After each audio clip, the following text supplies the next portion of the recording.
Bonsoir, bienvenue dans ce nouveau numéro du Club Le Figaro International. Un événement considérable s'est déroulé ce week-end au Proche-Orient avec l'attaque inédite du Hamas contre des cibles civiles et militaires jusqu'au cœur des localités israéliennes. Le carnage hallucinant de centaines de jeunes qui écoutaient un concert dans le désert et un bilan tel que l'État d'Israël n'en a jamais connu depuis sa création en 1948. Alors nous allons nous demander comment le Hamas a-t-il pu surprendre à ce point Israël et son armée pourtant très aguerrie. Quelle réponse, en particulier militaire, le gouvernement de Benyamin Netanyahou peut-il maintenant envisager? Quel retentissement, quelle onde de choc cet événement provoquera-t-il dans la région et dans le monde? Nous en débattons dans un instant avec mes invités.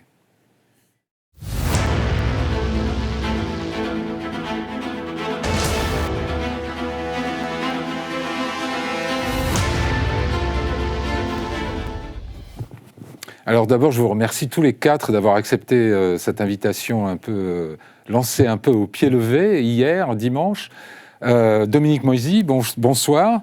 Bonsoir. Merci beaucoup d'être là. Vous êtes politologue et géopoliticien, conseiller spécial de l'Institut Montaigne, après avoir été cofondateur de l'IFRI. Vous êtes chroniqueur notamment pour les Échos et Ouest France, sans parler des Financial Times et d'autres titres anglo-saxons dans lesquels vous écrivez aussi. Vous avez enseigné au King's College de Londres, à Harvard, à Sciences Po Paris, à l'École des hautes études en sciences sociales et, me disiez-vous tout à l'heure, à l'Université hébraïque de Jérusalem.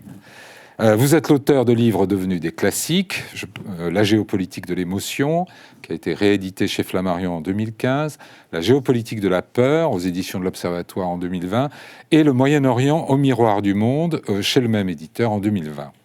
David Khalfa, bonsoir. Bonsoir. Merci d'être là. Vous êtes co-directeur de l'Observatoire de l'Afrique du Nord et du Moyen-Orient à la Fondation Jean Jaurès, où vous êtes responsable des rencontres géopolitiques. Vous avez été consultant au Centre d'analyse et de prévision du ministère des Affaires étrangères. Vous avez enseigné à Sciences Po Paris, à la Sorbonne, à l'ESSEC Business School. J'ajoute que vous avez effectué vos recherches doctorales au Centre de recherche français de Jérusalem sur la politique étrangère et de défense d'Israël, et que vous êtes l'auteur d'une monographie sur le rôle des soldats nationaux religieux au sein des forces de défense d'Israël. C'est paru aux études de l'IRSEM. Patrick Saint-Paul, bonsoir. Bonsoir Philippe. Vous êtes rédacteur en chef du service international du Figaro, ancien correspondant à Jérusalem notamment, mais aussi Berlin et Pékin, et donc vous connaissez bien les lieux dont nous allons parler tout à l'heure. Vous avez notamment couvert les opérations de l'armée israélienne à Gaza en 2006. Et puis, vous venez de faire une interview d'un ancien responsable du Shin Bet qui sera très intéressant de nous raconter. Georges Malbruno, bonsoir. Bonsoir. Merci d'être là. Vous êtes grand reporter au service international du Figaro, spécialiste du Moyen-Orient, ancien correspondant à Jérusalem, vous aussi. Et vous couvrez la région dans tous les sens depuis une trentaine d'années. Vous êtes l'auteur de plusieurs livres, notamment, pour citer les derniers, les Qatar Papers en 2019 chez Michel Lafon, et le dernier, Le Déclassement français, paru en 2022, chez le même éditeur. Alors, comment le Hamas a-t-il pu surprendre Israël à ce point-là? Que s'est-il passé pour que Tsahal soit pris au dépourvu? David Khalfa, vous avez une explication? Comment les services secrets américains, qui sont les plus performants au monde, ont pu passer à côté des attentats du 11 septembre? Comment les services français, qui sont très performants, ont pu passer à côté des attentats du 13 novembre? Enfin, je pourrais multiplier c'est pas la première fois, donc non. Voilà, ce sont des choses qui arrivent, c'est pour vous, c'est il y a deux aspects. Il y a un aspect qui n'est pas du tout lié au conflit israélo-palestinien. Enfin, ce qu'il faut comprendre, c'est que le renseignement, c'est un travail de fourmi. Il faut d'abord, dans un premier temps, collecter les données. C'est un puzzle qui est souvent gigantesque. Il y a toujours des pièces manquantes. Donc ça, c'est le premier aspect. Il y a probablement un renseignement israélien qui était défectueux, qui était fragmentaire, parce qu'il compte beaucoup sur le renseignement technique et non pas sur le renseignement humain dans la bande de Gaza, puisque les troupes israéliennes ne sont plus présentes dans la bande de Gaza. Le renseignement électronique, la surveillance par les drones, c'est ça, les caméras intelligentes, capteurs. Il y a eu un retrait de la bande de Gaza en 2005, donc l'armée israélienne n'est plus présente dans la bande de Gaza, donc pour obtenir un renseignement humain de qualité, c'est plus compliqué. Le deuxième aspect, c'est qu'une fois que vous avez un certain nombre de renseignements qui est toujours fragmentaire, il faut savoir l'analyser. Et là, à mon avis, il y a eu un problème d'analyse, probablement d'appréciation des services de renseignement civils et militaires Shin Bet et Aman. Le Mossad n'est pas en cause ici, ça n'a pas de sens d'ailleurs de parler du Mossad, c'est le service de renseignement extérieur d'Israël. Et donc très concrètement, je pense que les Israéliens, le scénario auquel ils se préparaient, c'était une invasion d'Israël via le nord du pays, c'est-à-dire le Hezbollah, qui justement ces derniers mois n'avait cessé publiquement, à travers son chef Hassan Nasrallah, de se vanter publiquement d'être capable de planter le drapeau du Hezbollah en Galilée, de conquérir la Galilée. Et le Hezbollah étant un ennemi beaucoup plus redoutable que le Hamas. Oui. Quand vous êtes Alors Israël, il faut dire que c'est aussi une milice chiite soutenue par l'Iran. Le Hamas n'est pas chiite, mais soutenu par l'Iran. Oui, c'est-à-dire qu'il y a des mouvements différents, mais la connexion, c'est l'aide iranienne. Alors, ce sont deux mouvements islamo-nationalistes, certes pour l'un sunnite, le Hamas, pour l'autre chiite, mais qui partagent, si vous voulez, une vision commune du conflit israélo-palestinien, parce que le Hamas, son objectif stratégique, ça reste la destruction d'Israël et son remplacement par un État islamique, et le Hezbollah fait aussi partie de ce qu'on appelle le front du refus. Et il y a eu un resserrement des liens ces derniers mois entre l'Iran, le Hezbollah d'une part, le Hamas et le djihad islamique d'autre part. D'accord. Dominique Moïsi, dans votre tribune ce matin dans Les Échos, vous parlez de grandes distractions au sein du gouvernement israélien. Vous pensez que ça a pu contribuer. Alors expliquez-nous d'abord quelle est la cause de cette distraction et est-ce qu'elle a vraiment pu jouer un rôle, enfin avoir des conséquences sécuritaires aussi dramatiques ? Alors, je ne suis pas un spécialiste des questions de sécurité et encore moins de renseignement. Ce qui me frappe comme historien, c'est la répétition de certains faits à des moments donnés. 73, les Israéliens ont l'information par les services secrets américains et ne l'intègrent pas, n'y croient pas. 2001, la veille des attentats du 11 septembre, le mot qui me vient spontanément à l'esprit est celui de hubris. Oui. C'est-à-dire qu'en réalité, ils n'y croient pas. C'est tellement énorme. Ils paraissent tellement faibles, divisés, incompétents, donc on n'y croit pas. Et vous parlez de l'adversaire. De l'adversaire. Oui. Et là où je parle de grande distraction, c'est qu'on y croit d'autant moins qu'on a mis collectivement de côté la question palestinienne. Elle est trop complexe. Mais cette distraction dont vous parlez, c'est celle des Israéliens. C'est le fait que la société soit très divisée, notamment sur une réforme de la justice. Je dirais que oui, bien sûr. Il y a en ce moment, deux projets en Israël. Il y a deux Israël, comme il y a deux États-Unis, comme il y a deux Polognes. Il y a un Israël, la République de Tel Aviv, qui est laïque, moderne, et un Israël beaucoup plus religieux, beaucoup plus théocratique, etc. Ouais. Mais il me semble que l'explication fondamentale, elle peut apparaître dans le cœur de la tragédie, c'est-à-dire la Rave Party, qui se fait aux portes de Gaza. Et c'est la rencontre de la rave et de la rage. C'est-à-dire que, quelque part, pour tous ces jeunes, le problème palestinien n'existe plus. Ouais. Et donc, faire une fête... Ils en font abstraction, ils sont à 10 km, mais ils sont... Faire une fête type Woodstock, au moment où... rien n'a été réglé, c'est ça le cœur du problème. Je dirais autrement, quand il y a le feu qui couve à vos portes, ce n'est pas le moment de s'interroger sur les structures de votre maison. Et en réalité, c'est ce qu'ont fait les Israéliens. Ils se sont divisés avec passion sur une question fondamentale, celle de la Cour suprême, celle de l'équilibre des pouvoirs, sans se rendre compte collectivement, en réalité, que le feu couvait juste à l'extérieur de leur maison. Techniquement, Patrick Saint-Paul, on sait que les Israéliens, normalement, les services de renseignement et l'armée, savent tout ce qui se passe à Gaza. On dit, Elie Barnavir écrit dans Le Monde, c'est une armée qui est censée pouvoir détruire l'appartement du 3e étage gauche dans un immeuble de 8 étages parce qu'il y a un terroriste placé là. Alors, Comment ça fait vous... peut-être longtemps qu'il n'était pas à Gaza, mais Oui.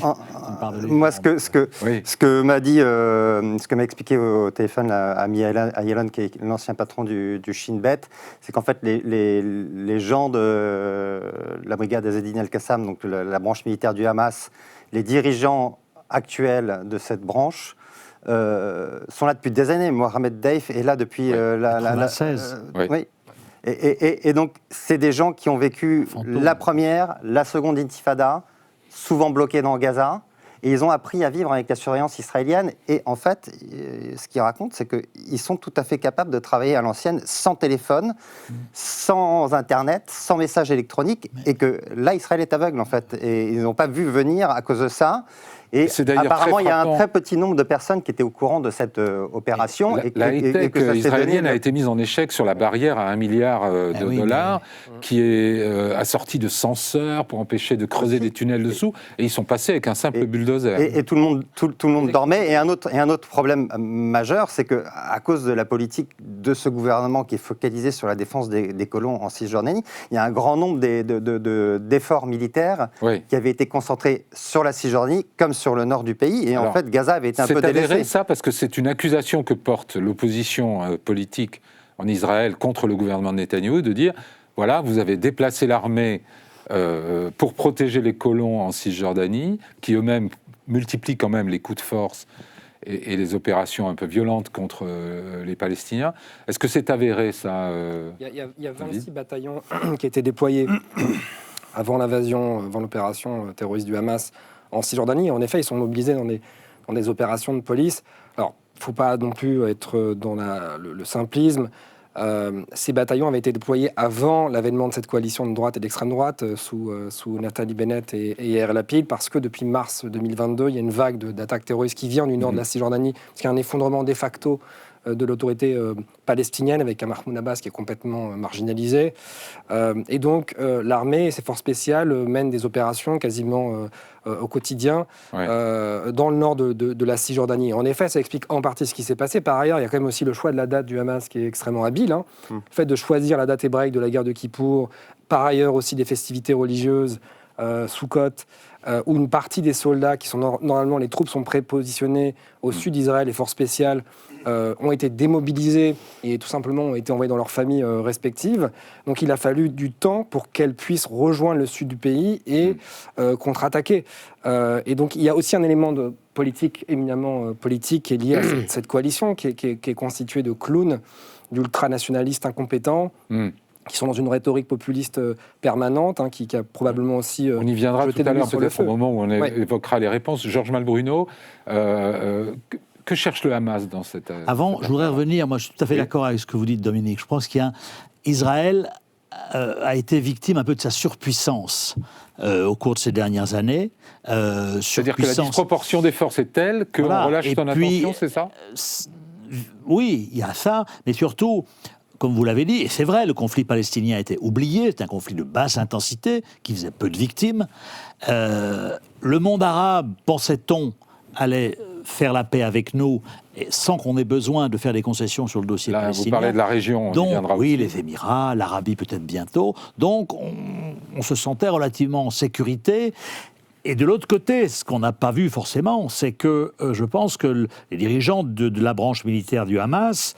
Vous savez, il y a le débat aujourd'hui, est-ce que l'Iran n'a pas actionné et appelé le chef militaire du Hamas, mais il y a une coopération technologique entre le Hezbollah et le Hamas, l'Iran et le Hamas, qui a permis, je pense, à un certain nombre d'éléments de la branche armée du Hamas de disposer d'équipements, de contre-mesures qui leur permettent justement d'éviter ça. Le fameux Mohamed Deif, qui est le chef de la branche militaire du Hamas, c'est un fantôme. En 1996, quand on était, vous y étiez aussi, à Jérusalem, il était l'homme à abattre. Il a disparu pendant 5 ans des radars et on l'a retrouvé ensuite. Et là, il est encore là. Et ça fait 30 ans, 25 ans qu'on ne l'a pas vu. Donc je pense que ces gens-là, effectivement... Blessé dans des frappes, par ailleurs. Il a été blessé dans des frappes israéliennes. Oui, mais il y a très longtemps. Ouais. Il y a très longtemps. Donc, la nature ayant horreur du vide, d'autres personnes sont venues les aider. Et on est probablement qu'au début des découvertes, des surprises, justement. Ok, venons-en à ma question. Pour vous, que cherchait le Hamas dans une attaque aussi sanglante, aussi spectaculaire, aussi choquante ? Quel est leur but? Alors leur but, je pense, il est multiple. Il est d'abord en termes d'image, ce qu'on a vu samedi matin à la télévision. Moi, ça fait 35 ans que je suis presque au quotidien ce conflit.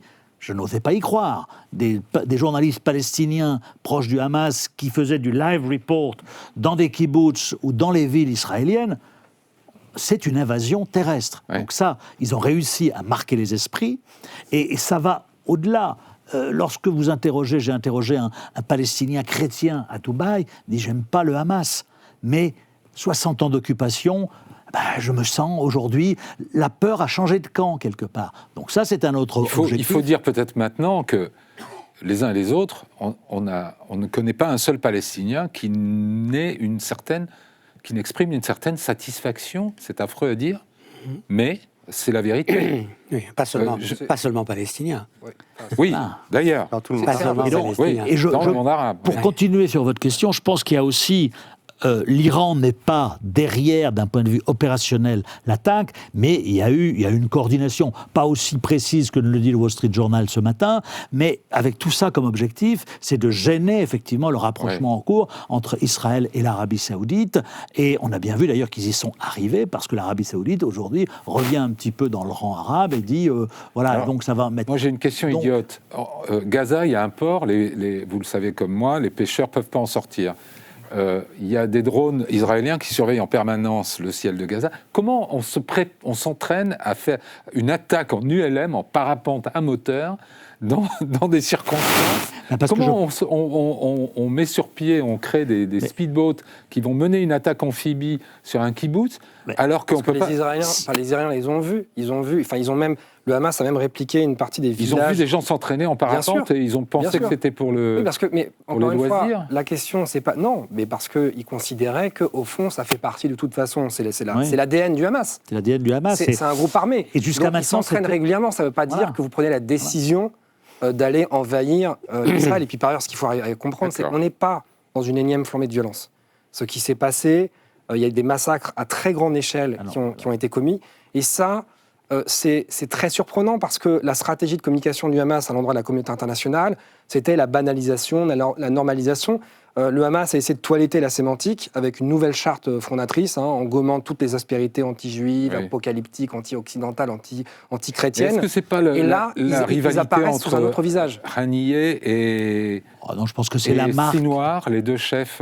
C'est la marque plutôt iranienne quand même. Je pense qu'il y a eu un repositionnement du Hamas dans l'orbite iranienne sur l'axe fameux dit de la résistance, sachant que les pays arabes, sauf le Qatar qui les finance, etc., l'ont délaissé, et que par conséquent, et ce que vous disiez sur les speedboats, etc., les tunnels, c'est typiquement marque de fabrique du Hezbollah au sud Liban. Les combattants du Hezbollah se planquaient dans les tunnels. C'est le modèle du Hezbollah qui a été mis en œuvre. Il faut quand même rappeler que Qassem Soleimani, le chef de la force extérieure, de la branche du bras armé de l'Iran hors de ses frontières, qui a été tué par un tir de drone américain à Bagdad en janvier 2020, on a appris, justement après sa mort, qu'il était venu à Gaza en 2012. Oui. Donc, je voulais... c'est ça qui... alors, les Israéliens ne le savaient pas, sinon ils l'auraient peut-être tué. Mais je veux dire, c'est ça aussi que les Israéliens n'ont pas voulu voir et qui, parce qu'on était, comme vous disiez, dans un conflit de basse intensité, avec des règles, on bombarde, ils nous envoient le drone. La crainte du Hezbollah. Alors, venons-en à un des facteurs vraiment qui change la donne profondément, c'est les otages. Une centaine d'otages au moins, peut-être 130, capturés par le Hamas. Justement, pour vous, Dominique Moïsi, en quoi ça change la problématique qui est maintenant posée à Israël? Non, je crois qu'il faut bien voir la spécificité de l'opération. Pour la première fois depuis la création de l'État d'Israël, les combats se sont déroulés sur le sol d'Israël. Pour la première fois depuis la création de l'État d'Israël, le rapport macabre entre le nombre des victimes est passé à la défaveur d'Israël. Traditionnellement, on dit, dans les opérations de sécurité entre Israéliens et Palestiniens, pour un mort israélien, il y a 10 morts palestiniens. Oui. Ça a été, je crois, le ratio tout au long des dernières décennies. Cette fois-ci, au cours des premiers jours de l'opération, ce ratio s'est renversé. Pour un mort palestinien, il y avait 2 morts israéliens. Et le choc est que Israël a été créé pour assurer, garantir la sécurité des Juifs. Dans le climat qui suit la Seconde Guerre mondiale, qui suit la découverte de la Shoah, de l'Holocauste, il y a ce plus jamais ça, et plus jamais ça en Israël, puisque l'État existe pour vous protéger. Et ce qui s'est passé, c'est qu'on a assisté en réalité à un pogrom. C'est-à-dire que des citoyens Une tuerie de masse, civils ont été poursuivis, tués, pris en otage parce qu'ils étaient juifs. Mais le fait nouveau, c'est qu'ils étaient dans leur État, dans leur territoire. C'est l'image de samedi matin. Quand on... Et je dirais qu'il y a un mélange, en fait. Il y a en partie l'image des croisades. On partait c'est parfois invoqué d'ailleurs par les Palestiniens. Tout à fait, on partait en Terre Sainte et sur le chemin, on massacrait quelques Juifs.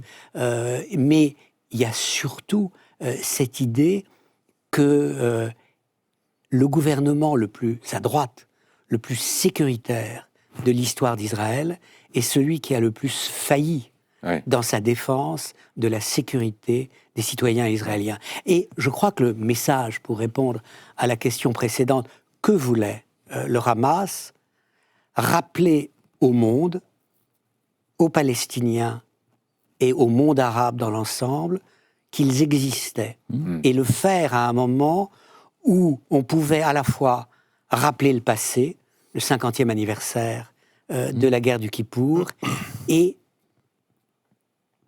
intervenir de manière décisive dans le présent et le futur. Ce qui était inacceptable pour le Hamas et son allié iranien, c'est que le pays qui donne la légitimité sur le plan religieux, l'Arabie Saoudite, le gardien des lieux saints, la Mecque, Médine, le dôme du Temple, allait se rapprocher avec Israël alors qu'il n'y avait aucune condition sur la question palestinienne. Donc il fallait intervenir dans l'esprit du Hamas vite et le faire à un moment, je reviens où cette considération de politique intérieure a joué, les Israéliens semblaient regarder ailleurs leur nombril. Patrick Saint-Paul, est-ce qu'avec ce coup d'éclat, le Hamas a signé sa perte à terme ? Non, je crois pas. Je crois qu'il s'est emparé de la cause palestinienne, qu'il a signé la perte de l'autorité palestinienne et de Mahmoud Abbas, qui était déjà totalement vieux, discrédité. L'autorité palestinienne n'existe plus. Et surtout, elle n'incarne plus la cause palestinienne et les des Palestiniens, où il y a quand même une colère. Je veux dire, cette occupation, il y a un ras-le-bol qui est encore plus fort à Gaza qu'en Cisjordanie, parce que en fait, le blocus et l'encerclement de Gaza est plus dur qu'en Cisjordanie, et bien que le Hamas ait été... il n'y a pas eu d'élection, mais ces dernières années très impopulaire à Gaza, et en dépit des milliers de morts qui s'annoncent, ils incarnent aujourd'hui la cause palestinienne, et qui était une cause qu'on croyait oubliée, on croyait... que c'était désespéré, que plus personne ne tenait compte des Palestiniens qui comptaient pour du beurre. Et là, tout d'un coup, le Hamas arrive et il voit qu'ils ne comptent plus pour du beurre et que c'est de nouveau sur la table. Et ce n'est pas avec les modérés du Fatah, c'est les méchants du Hamas qui... Ils n'ont rien à craindre de la riposte d'Israël. Israël bien sûr professe l'intention d'éradiquer le Hamas. Est-ce que c'est possible ? Ils veulent éradiquer la branche armée du Hamas. Est-ce que c'est possible ? Mais ça va être très compliqué. Parce que en 2006, il y a déjà eu une opération, et un certain nombre depuis, mais une opération israélienne à Gaza. Il y avait déjà des tunnels partout. En 2006, et je me souviens, ils avaient des barils de TNT qui faisaient exploser avec des lance-roquettes à distance. Ils avaient explosé un char Merkava comme ça et tué 2 soldats israéliens dont ils avaient caché les têtes dans un sac qu'ils avaient brandi ensuite devant les journalistes, juste les têtes des soldats qu'ils avaient tués. Et ça, c'était rien par rapport à ce qui s'annonce, parce que le Hamas de l'époque n'est plus le Hamas d'aujourd'hui. C'est devenu un mouvement sophistiqué, avec des armes beaucoup plus sophistiquées que ce qui existait à l'époque. Et si Tsahal rentre dans la bande de Gaza, c'est des centaines de soldats israéliens qui vont se faire tuer. Est-ce qu'il est possible qu'un piège attende les Israéliens à l'intérieur de Gaza, Georges Malbrunot ?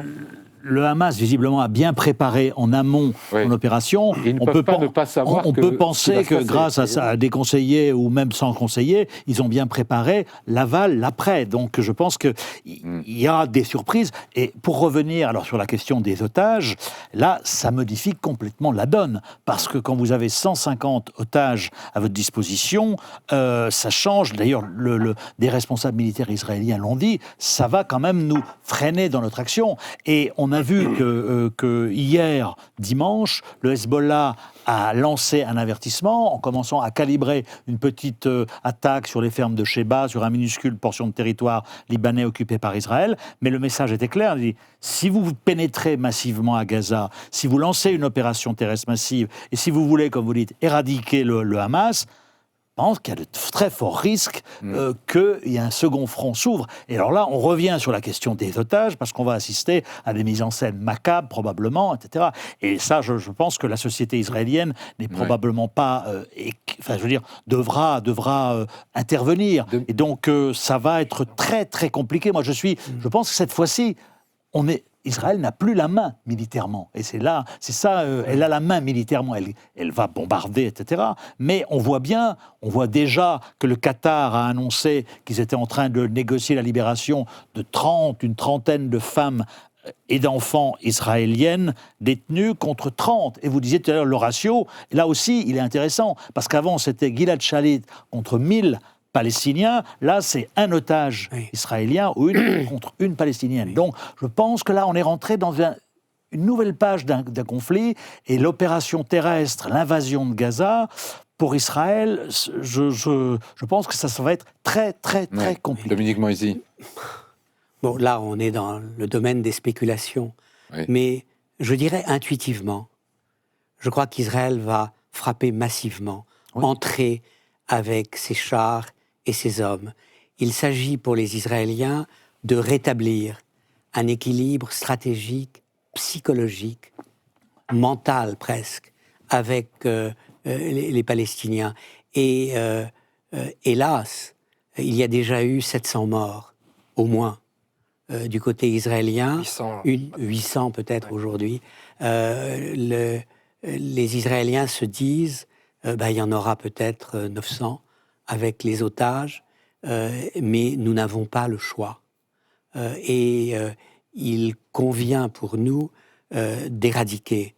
Et là, je crois que la différence avec 2006, c'est que 2006 pouvait apparaître comme une guerre de choix. Ce n'était pas indispensable. Alors que 2023 apparaîtra aux yeux des Israéliens et de l'histoire comme une guerre de nécessité. Ils sont venus nous tuer, nous ne pouvons pas accepter que de telles opérations se reproduisent. Pour vous, quitte à ce que les otages en fassent les frais. Oui. Alors, je pense que ce qui est en train de se produire, c'est qu'on négocie les femmes et les enfants.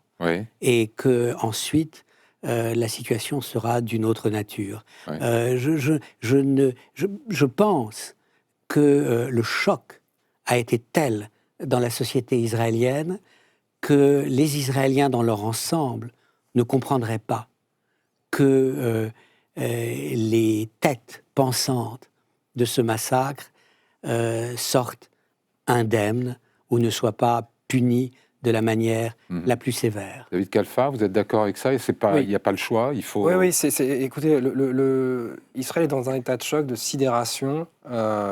Ça d'ailleurs transcende très clairement le clivage gauche-droite. Il faut quand même savoir que là, les populations qui ont été massacrées dans le sud du pays, pour la plupart, votent à gauche. Les habitants des kibboutz, les habitants des moshav du pourtour de la bande de Gaza, c'est un des bastions de la gauche travailliste israélienne.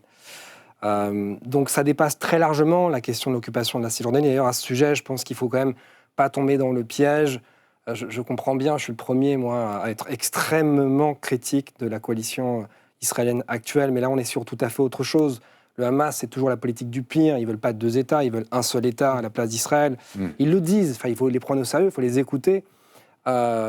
Sur toutes les chaînes d'information, en arabe comme en anglais, ils le réclament ouvertement. Ismaël Haniyeh, très récemment, Aujourd'hui, ce matin d'ailleurs, à Doha, il a appelé tout simplement les Le Juifs chef du bureau politique du quitter la Palestine. Mais ce qu'il entend par Palestine, c'est pas simplement la bande de C'est Gaza. la Palestine mandataire. Et la Cisjordanie, exactement, c'est la Palestine mandataire. C'est le premier point, parce que je pense que on n'est pas simplement dans un conflit. Vous voulez dire ici. par là qu'on ne peut pas négocier avec ces gens? On peut toujours négocier. Ils sont déjà en train de négocier via une médiation On peut négocier qatarienne. des otages, mais on ne peut pas négocier une solution politique. C'est ça, je pense qu'il ne faut pas non plus... Voilà, il ne faut pas se raconter des histoires. C'est-à-dire que ce n'est pas avec le Hamas que vous allez parvenir à une solution. Vous pouvez parvenir à une trêve. D'ailleurs, ce qui est en négociation ces derniers mois via la médiation égyptienne et qatari, c'était une trêve de longue durée. C'est d'ailleurs une des raisons pour lesquelles les Israéliens se sont totalement trompés. C'est-à-dire qu'ils s'attendaient, au contraire, à ce que une espèce de modus vivendi s'établisse entre la bande de Gaza et Israël, avec une absence de répétition des mêmes scénarios sisyphéens de je t'attaque, je te mets une baffe,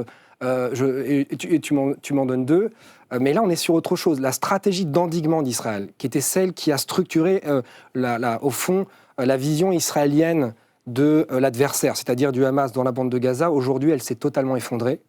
Elle s'est effondrée en 24 heures sous les coups de boutoir des miliciens islamistes qui ont terrorisé la population du sud du pays. Et aujourd'hui, il y a un consensus sur la nécessité, à minima, de détruire l'infrastructure militaire du Hamas, peut-être au prix d'une réoccupation partielle ou totale de la bande de Gaza, qui sera temporaire.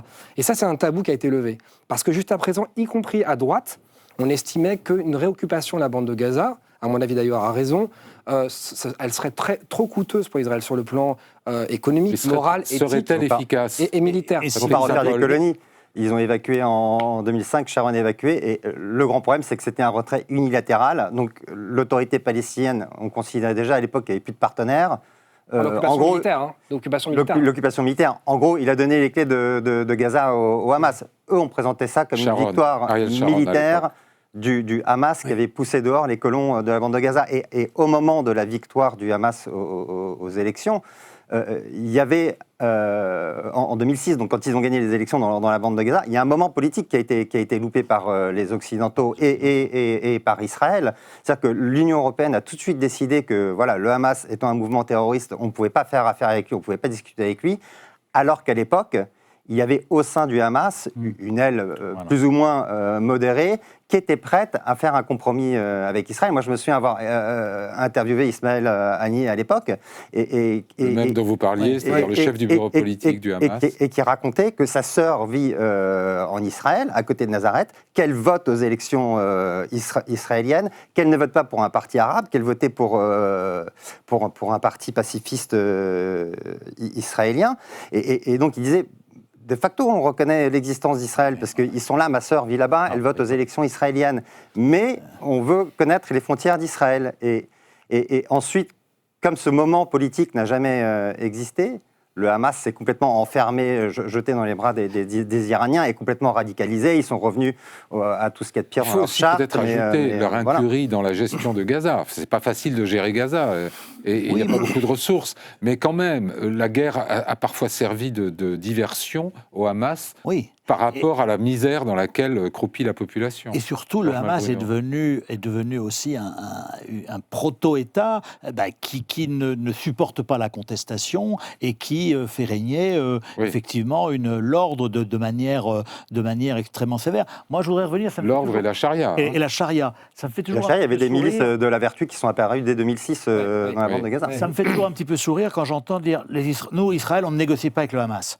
On a été en poste à Jérusalem, j'ai rencontré des leaders du Hamas qui m'ont dit j'ai passé des heures et des heures en prison avec mon agent du Shin Bet qui me traitait et qui me disait il faut faire ci, il faut faire ça. Il faut rappeler aussi que dans les années 70 et 80, Israël a largement contribué à la création du Hamas pour affaiblir l'OLP d'Yasser Arafat. Arafat qui voulait détruire Israël jusqu'au moment... La création du Hamas, non, ça c'est... Voilà. Non, donc, la création, non. Donc je pense que le Hamas l'a montré au cours de son histoire, a su faire des pas, y compris, comme tu l'as dit tout à l'heure, reconnaître sans reconnaître l'État d'Israël. Mais aujourd'hui, là je suis d'accord, en 2006, le Hamas a gagné les élections palestiniennes, la communauté internationale lui a dit, on est désolé, vous êtes barbu, on ne vous reconnaît pas. Donc, effectivement, à partir de ce moment-là, eh bien, il y a eu un shift. Et aujourd'hui, on n'est plus dans cette logique-là, d'effectivement, d'avoir un parti qui reste toujours financé par nos alliés qatariens, qui ont les moyens, qui financent, contrôlent, mais il y a l'Iran aussi qui est rentré dans le jeu. Donc, ça pose un problème au monde arabe. Est-ce que le monde arabe peut laisser la cause palestinienne entre les mains de pays non arabes, la Turquie et l'Iran? Mais c'est la problématique d'aujourd'hui et celle de demain. Alors, problématique complexe. David Khalfa. Le Hamas n'a pas été créé par Israël. Il faut être un peu Des sérieux. bons livres d'histoire. Il faut bien reconnaître. Je vous conseille le livre de Yehoud Zahari. J'ai fait une thèse de doctorat, donc j'en ai lu des livres. Il y a une grande dispute historique là-dessus, mais quand même... Faciliter, aider... À l'époque, toute alternative à Arafat était la bienvenue. Oui, mais le Hamas n'était pas le Hamas, ça n'a pas de sens de dire ça. Pardon, c'est un cliché. Le Hamas n'était tout simplement pas le Hamas. Le Hamas n'avait pas de branche armée. C'était un mouvement islamiste qui faisait de la propagande. Issu des frères musulmans égyptiens et qu'on croyait pouvoir contrôler. Le but, c'était de contrer Arafat. Bien sûr, mais bien sûr. Sauf que le Hamas n'était pas le Hamas. Dites-moi ce que vous en pensez là-dessus, on y revient après. Non, je crois qu'il faut repartir de ce que vous disiez. Pourquoi Israël s'est retiré de la bande de Gaza? Pour une raison simple, unique, la démographie. Les démographes ont convaincu Sharon qu'il ne pouvait pas conserver ces territoires, qu'à terme, il y aurait une majorité de Palestiniens sur les territoires contrôlés par Israël, et ça n'était pas tenable. Et je crois que ça, c'est le point de départ. Alors ensuite, il y avait, à l'époque, je m'en souviens, tous ceux qui disaient Gaza est une très vieille ville qui avait un passé glorieux. Elle va redevenir Hong Kong sur la Méditerranée. Ah oui, ça va durer longtemps cette illusion. Ça n'a pas duré longtemps, Dominique. Non, justement, Hong Kong sur la Méditerranée, Singapour, etc. Donc le modèle du développement économique et social. Je crois que, bien entendu, tout cela était de l'illusion pure et simple. Et les multiples blocages israéliens n'ont pas aidé le développement de Gaza. Mais ceux qui ont dirigé Gaza l'ont amené à sa perte en termes économiques, politiques et sociaux. C'est une prison à ciel ouvert, mais les principaux geôliers sont les dirigeants il faut qu'on avance un peu. Est-ce que, vous l'avez un peu évoqué, mais est-ce que c'est la fin de l'autorité palestinienne pour vous, David Khalfa? Il est clair que un des objectifs du Hamas à travers cette opération, évidemment, c'est de marginaliser davantage l'autorité palestinienne, de la supplanter à terme. L'objectif stratégique du Hamas, c'est la conquête de l'OEP. Est-ce qu'à cet égard, la coalition radicale au pouvoir en Israël et le Hamas ne sont pas finalement des alliés objectifs contre l'autorité? D'une certaine manière, oui. La stratégie de la droite israélienne, et notamment celle de Netanyahou, c'était... Non pas, alors les divisions interpalestiniennes n'ont pas été créées par Israël, par la droite, mais la droite a profité et cyniquement joué sur cette division pour éviter de faire quelques compromis que ce soit avec la partie palestinienne. Et on voit bien que cette stratégie revient aujourd'hui à Israël comme un boomerang. Maintenant, s'agissant du Hamas lui-même, ce n'est pas une organisation monolithe, bien entendu, puisqu'il y a une branche extérieure, branche militaire, branche politique, tout ça est complexe.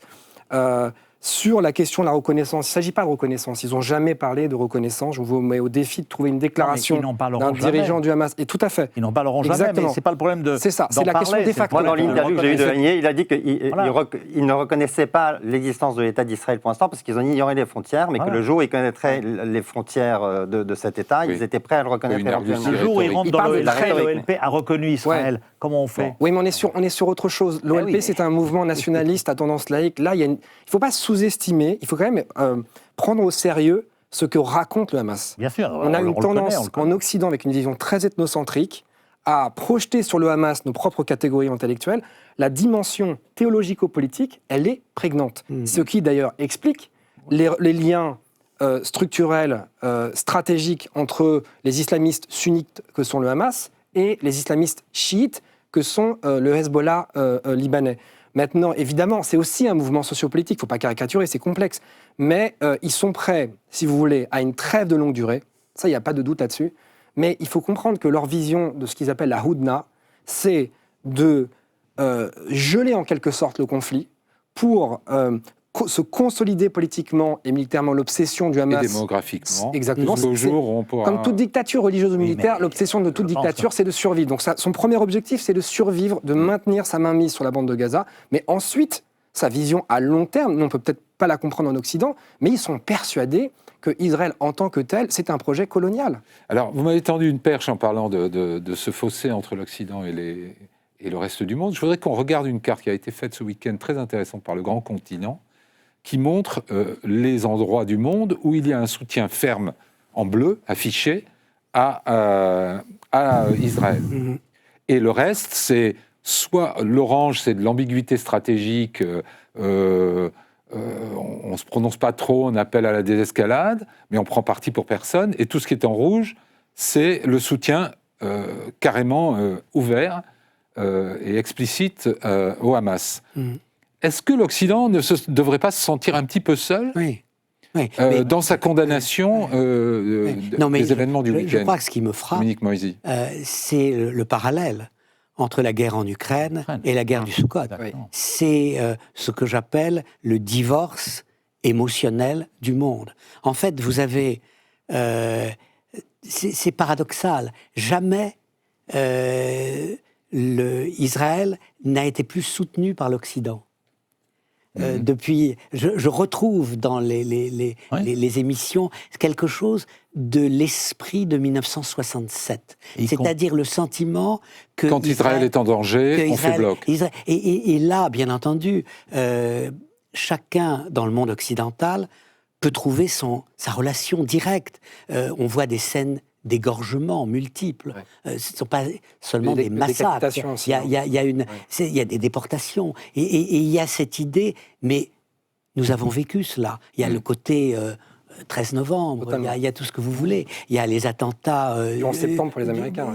Il y a le 11 septembre. Mais le fond de l'affaire, et je crois que vous avez tout à fait raison, c'est qu'il y a une différence totale entre l'empathie du monde occidental avec Israël et la distance de ce qu'on appelle le Sud global à l'égard d'Israël. Donc l'héritage du monde colonial, il est là. L'impérialisme, au fond, je dirais que c'est la clé du drame.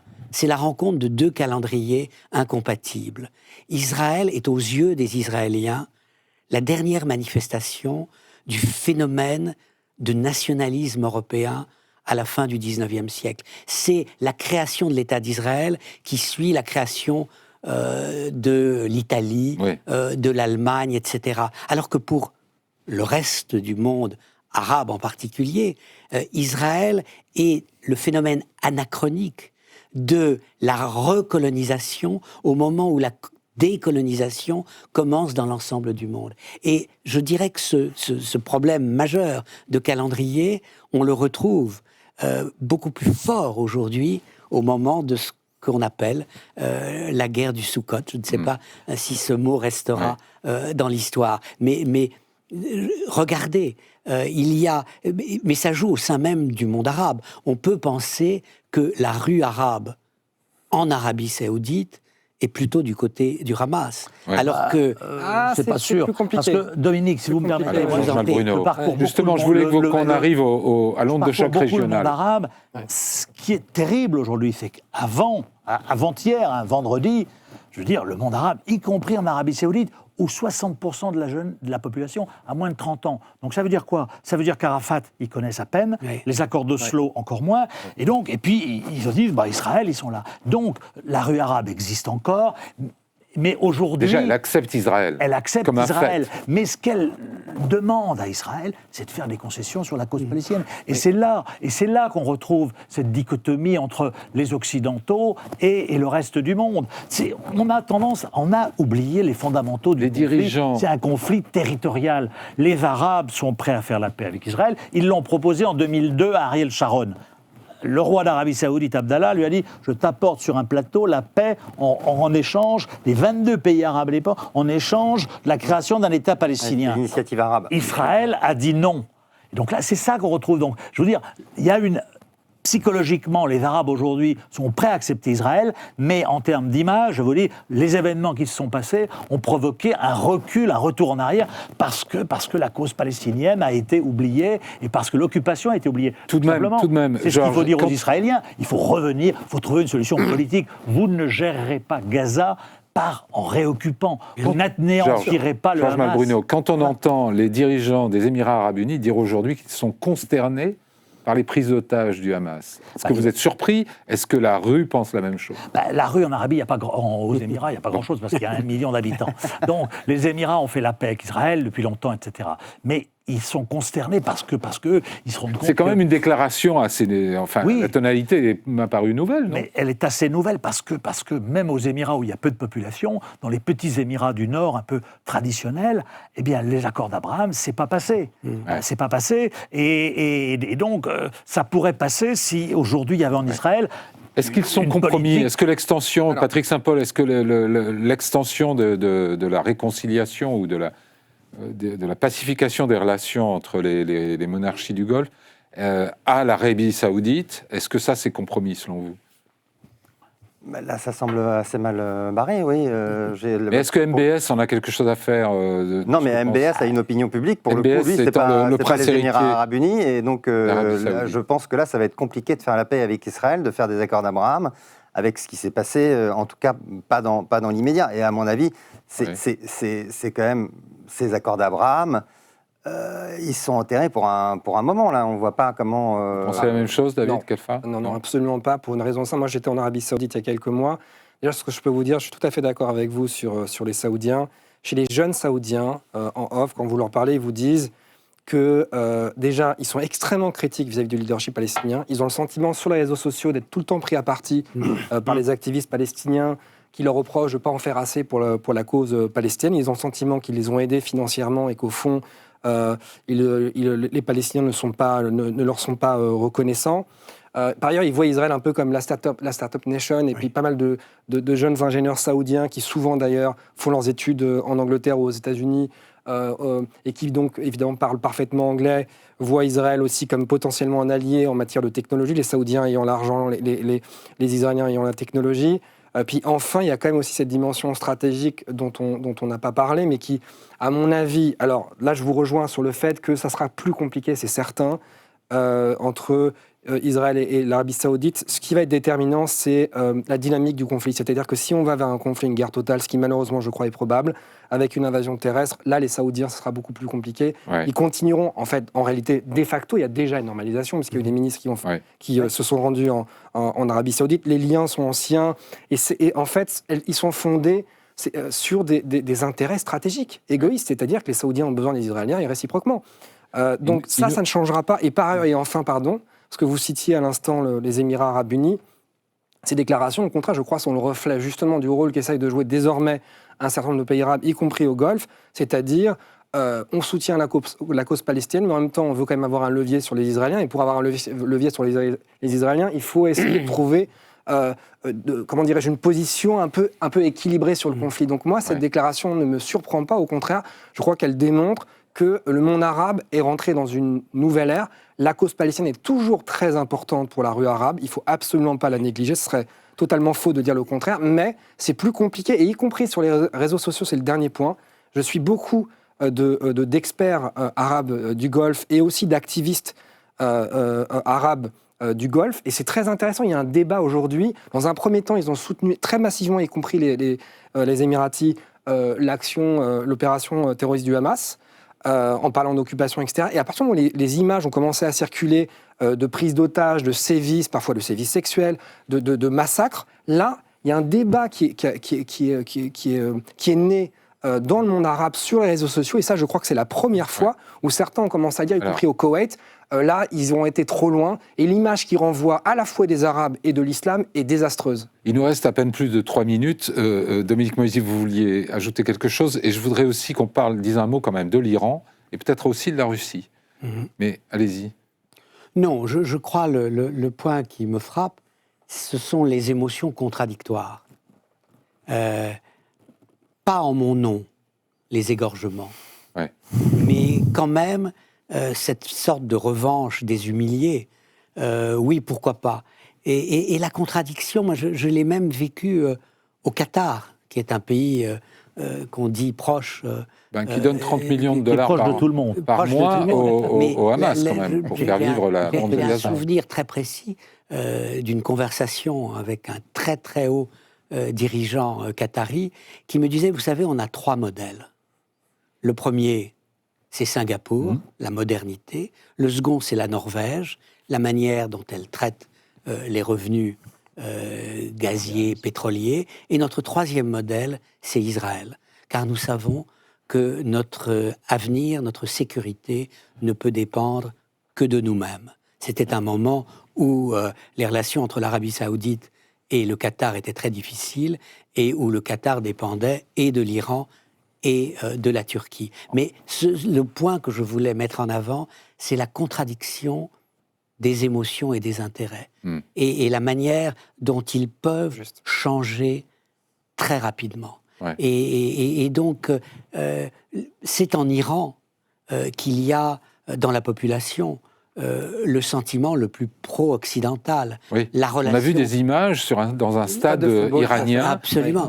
Où le régime avait fait mettre des drapeaux palestiniens et la population, les spectateurs... La relation la plus normale avec ont Israël, elle existait, bien entendu, du côté de l'Iran. Et on peut penser que plus l'Iran se sent faible à l'intérieur, plus il risque d'être dangereux à l'extérieur. Ouais. Un peu comme la Russie de Poutine. Justement, un mot sur la Russie, Patrick Saint-Paul. Est-ce que l'Ukraine peut faire les frais indirectement de ce retour d'attention des Occidentaux, en particulier des Américains, sur le conflit israélo-palestinien ? On voit bien que là, l'attention pour les Russes, déjà, de la communauté internationale a basculé. Tout d'un coup, on ne regarde plus ce qui se passe en Ukraine, on est focalisé totalement sur ce qui se passe en Israël et dans les territoires palestiniens. Et il y a aussi le fait que les Américains vont donner des munitions, de la défense anti-aérienne à Israël. Et on sait que les stocks ne sont pas inépuisables et que donc, probablement, ce qu'auront les Israéliens, c'est ce que n'auront pas les Ukrainiens. Oui. Oui. Georges, en moins d'1 minute, le prochain domino, le prochain événement dans la région, c'est quoi ? Non, le prochain événement, l'effet immédiat. C'est l'effet immédiat, c'est de voir à la frontière nord s'il y a une extension du conflit, voilà, qui dépend effectivement avec le Hezbollah, avec le Hezbollah, et là voilà, et je pense que c'est ça. Vous croyez à une régionalisation, une extension du conflit ? J'ai tendance à penser que non, parce que le Hezbollah a quasiment signé la paix avec Israël en partageant le gaz dans la Méditerranée, sauf que c'est un intérêt secondaire pour eux, et donc je pense que maintenant... Pas à l'échelle libano-libanaise, si je puis me permettre. Leur positionnement politique est quand même lié à cette... Juste, vous disiez, l'Iran, effectivement, est affaibli à l'intérieur, mais n'a jamais été aussi fort à l'extérieur. Et donc, l'Iran a des bases via des alliés en Syrie. Je veux dire, je ne fais pas un scénario catastrophe, mais tout est possible aujourd'hui. On est arrivé au bout. On a basculé. En un mot, vous croyez à une extension du conflit dans l'immédiat ? Ça dépendra de sa dynamique. Elle est malheureusement probable. Elle est probable parce que c'est un scénario qui avait été envisagé comme Georges par le Nord avec le Hezbollah. Une guerre multifront. C'est probable. C'est pas forcément l'intérêt du Hezbollah. Dominique Moisy, vous y croyez aussi ? Vous le craignez ? Moi, je crois à l'extension à Gaza, très fort, hélas, ou tant mieux. Pour le reste, je serai prudent et je ne me prononcerai pas. Patrick Saint-Paul, le mot de la fin ? Ça dépendra du nombre de morts qu'il y a à Gaza, puisque les réactions se feront en fonction du nombre de morts qui sont là-bas. Et il y a une chose, je pense, pour terminer sur il y a eu une duperie quand même dans les accords d'Abraham, et qui sont aujourd'hui, c'est difficile de faire abstraction de ce problème, c'est que le gouvernement israélien s'est échangé, en échange de la paix avec ces pays, s'était engagé à mettre fin à la colonisation. Or, ce gouvernement soutient à l'annexion. Ouais. Or, ce gouvernement annexe, colonise, et ça, c'est une ambiguïté qui pourra plus continuer aujourd'hui. Merci à tous les quatre. Sujet foisonnant, profond et un peu déprimant aussi parfois, mais qu'on n'a pas épuisé en 1 heure. En tout cas, merci 1000 fois de votre présence et de vos avis. Je vous souhaite une bonne semaine à tous et je vous retrouve la semaine prochaine.